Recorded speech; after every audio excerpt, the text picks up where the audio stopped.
Olá, sejam todos muito bem-vindos à nossa live de hoje, live especial, live do Dia dos Namorados. Para você que tá aí, já se divertiu com seu esposo, com sua esposa, né? Já fez aquele lanche, aquele jantar romântico, tá aqui de bobeira agora na internet? Deixa a gente falar com você um pouquinho. Para quem não conhece a gente, eu sou a Paty. Sou eu, Kias. Aqui nós ajudamos esposas evangélicas a salvar os seus casamentos ainda que esteja à beira do divórcio. Gente, o tema da nossa live é quando deixar para depois é um problema. E aí, amor? Exatamente. A gente sempre conversa aqui falando sobre fazer pequenas pausas, né, durante determinados conflitos, determinados problemas quando você vai tratar aí na sua casa. Só que ao mesmo tempo, depois a gente sempre fica pensando assim, pô, a gente fala para fazer a pausa, até onde é pausa e até onde é procrastinação, até onde ajuda e a partir da onde gera um determinado problema, né? Exatamente. E essa live surgiu da seguinte história. Hoje eu estava no Uber, né?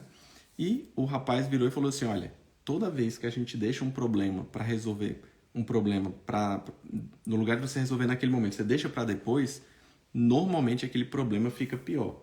E aí quando ele falou isso, eu falei assim, caramba, isso é verdade. E isso entra também nessa parte do casamento, né? Porque quando você para pensar, sempre no relacionamento, sempre tem um que quer enfrentar o problema, quer resolver ali, quer conversar, quer debater, e o outro quer evitar ao máximo. E aí a gente entra sempre naquela discussão de pensar assim, poxa, o melhor momento para a gente conversar isso é faltando 5 minutos para ir dormir, é exatamente depois daquele dia cansado, ou é naquele momento antes de almoçar ali que você está morrendo de fome. Será que esse é o bom momento para você conversar sobre esse assunto? É isso mesmo. E aí a gente percebe que não, né?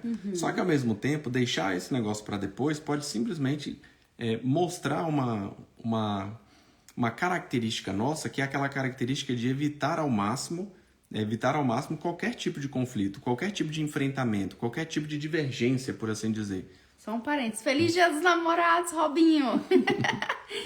Ai, quero saber se você já deu um cheiro aí na gata.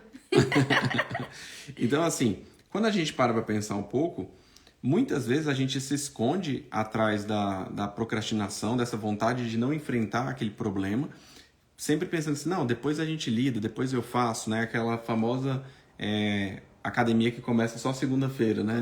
Toda segunda começa. Então, a gente tem que tomar muito cuidado. Por quê? Porque quando a gente pensa em procrastinar, a gente não precisa argumentar muito para demonstrar que o hábito da procrastinação acaba nos impedindo de melhorar. E da mesma forma, quando a gente pensa em relacionamento, quando a gente pensa em casamento, a gente consegue ver determinadas pesquisas feitas pelo o Dr. John Gottman, né, que é um psicólogo famoso, que ele faz vários experimentos, ele já acompanha casais ao longo de 40 anos, e ele fala que quando você simplesmente evita ao máximo enfrentar conflitos dentro do seu casamento, você, na verdade, no lugar de você fortalecer seu casamento, você enfraquece. Por quê? E o que? Mas como assim eu vou enfraquecer meu casamento simplesmente porque eu não enfrento esses conflitos? Porque quando você não enfrenta aquele conflito, aquele problema ali, ele não some simplesmente. Eu vou dar um exemplo para vocês. Recentemente eu estava conversando com uma pessoa que eu gosto muito, e essa pessoa virou e falou bem assim, olha, eu tenho um problema com meu marido porque ele tem determinada necessidade, ele tem determinada necessidade que é a seguinte, ele não quer ir para os lugares comigo, ele quer ficar em casa. E quando ele me pergunta se ele pode ficar em casa, eu falo que não pode e aí gera todo aquele tumulto. Ah, mas eu vou ter que ir obrigado? E aí, mas o que isso tem a ver com a questão da procrastinação? O que isso tem a ver com você simplesmente deixar essa situação para depois? Pensemos da seguinte forma, quando você escuta o seu esposo falando bem assim, ele demonstrando um determinado hábito que ele tem, né? E você tentando mostrar um outro hábito ali, que é um hábito diferente do dele. Quando vocês dois tentam encaixar isso, pensemos assim, ó, toda vez que você for sair e ele não quer sair e vocês ficam nesse impasse, quantas vezes isso vai acabar acontecendo ao longo dos anos? Quantas vezes, pegando o caso dele lá, quantas vezes ela vai querer viajar e ele vai querer ficar? Se eles ainda têm mais 40 anos, 50 anos juntos, quantas vezes eles vão enfrentar esse problema de novo? Então, se eles simplesmente não enfrentam agora para evitar um determinado conflito, O que basicamente eles estão falando? Não, ano que vem a gente vai enfrentar de novo. Depois, e no outro, depois, né? Exatamente. E qual é o problema disso? O problema é que quando você deixa de enfrentar determinados conflitos que vão se repetir, que tem uma tendência de tempos em tempos estarem ali frequentes na sua vida, você deixa de aprofundar no relacionamento com o seu esposo, com a sua esposa, e vocês, no lugar de vocês enfrentarem, ter esse atrito inicial, que é um atrito que pode muitas vezes não ser tão cômodo, né, tão prazeroso, mas quando você tem esse atrito, vocês aprendem a lidar com as diferenças, você aprende realmente a lidar com situações que, infelizmente, são situações que acontecem na vida e no dia a dia. Então, simplesmente falar, não vou mexer com isso, é simplesmente jogar para o outro ano e cada vez vai ficando pior. Por exemplo, uma situação como essa, a minha esposa gosta de viajar, gosta de sair, ela quer ir aos lugares e eu não quero ir. Por exemplo, vou dar um exemplo que aconteceu recentemente aqui em casa. A Paty queria um determinado local e eu virei e falei assim, não, mas você pode ir lá, não tem problema, você consegue ir lá sozinha. Aí ela virou e respondeu do jeito dela. Eu casei foi para estar o tempo todo junto. Eu casei foi para andar o tempo todo acompanhado. Eu falei, não, amorzinho, mas você pode ir lá. Ela falou, o tempo todo. Então perceba que quando ela fala isso, ela está expressando ali o que ela quer e, ao mesmo tempo, gera um certo atrito, porque naquele momento eu não gostaria de ir, mas a gente vai aprendendo a lidar com esse atrito. O que não pode acontecer é simplesmente ela passar a ir e eu passo a ficar. Perceba que essa ausência, por mais que gere uma certa paz momentânea, quando você pensa isso no longo prazo, a longo prazo, você tem o quê? Você tem a Paty com uma vida paralela e eu com uma vida paralela. Cada vez os dois ficando mais distantes, cada um buscando mais a própria vida, sem se importar com o outro. Porque, na verdade, o que acontece dentro dos casamentos é que a gente vai, da mesma forma que se habituando com coisas boas, a gente também vai se habituando com coisas ruins. Da mesma forma que a gente se habitua com presença, a gente também se habitua com ausência. E quando eu falo a gente se habituar, não é, nossa, eu não vou mais sentir falta, não. Mas eu não sinto mais necessidade daquela pessoa estar presente comigo o tempo inteiro. Exatamente, nem chama mais, né? Nem chamo, passo a ignorar, já passo a sugerir que a outra pessoa não vai querer ir mesmo, então deixa pra lá. E esse é um grande problema. Por quê? Porque a gente acaba, todos os dias que faz isso, desistindo um pouco mais. Então a gente começa a desistir aos poucos do nosso casamento, a gente começa a desistir do nosso cônjuge aos poucos.